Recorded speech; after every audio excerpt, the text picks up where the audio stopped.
Your thoughts on some of the changes, the provisions that are included in the proposed bill that would make changes to the state's gun laws? Some of it, we'll have to wait and see what's going on. They have a section in there, what we call straw purchases, about people illegally buying a gun to give to somebody else, knowing that person's not eligible. That's a welcome addition to the state code. Some of the other things we're going to have to watch and see. One of the ones that gets discussed, a common term, is stand your ground. And where does that go? But the code spells it out. A person reasonably believes they're going to be they're involved in a violent felony or about to be involved in a violent felony. So in the end run, it's going to come down to what do the courts decide. There's potential that somebody could be charged with a crime and they have to explain why they reasonably believe it. And then it would be up to a jury to see, do they also reasonably believe the person would be at risk of a violent crime. So across the country, there's been many cases where people have cited a stand your ground provision on some relatively minor offenses directed at them, and they found themselves on the wrong end of the law in a situation like that. So people have to inform themselves and they have to think through these processes. What would I do if they're going to be carrying a firearm?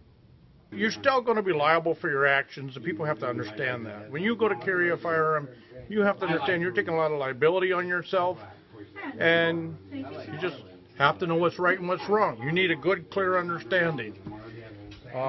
Remove background checks on private handgun purchases. I don't know what they're talking about.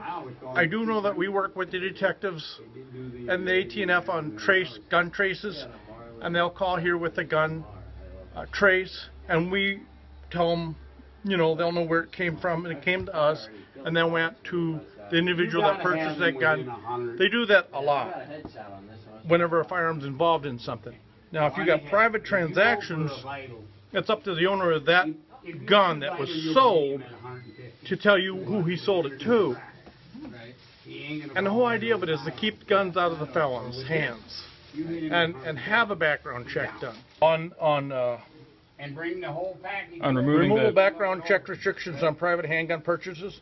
As far as if it was up to me, I would say that all transactions on all handguns should be only done by an FFL dealer. So if you are a private party selling your handgun to an individual, that gun should come in here, we'll register it, record it, a $25 background check will be applied, the buyer will have a background check done prior to the sale of that gun. So we'll handle all the necessary paperwork so you've got documentation and a trace on that firearm.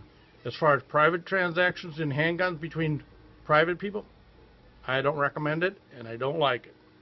Permit to last a lifetime. The thing about that is, if they come in here with a permit, okay, it's a lifetime permit, how do we know they haven't been involved in some trouble and now they're a felon, but they're using this permit to make and acquire a weapon, We have no way of knowing. If it's renewable every 5 years or something like that, at least they got to go to the sheriff's department and renew it.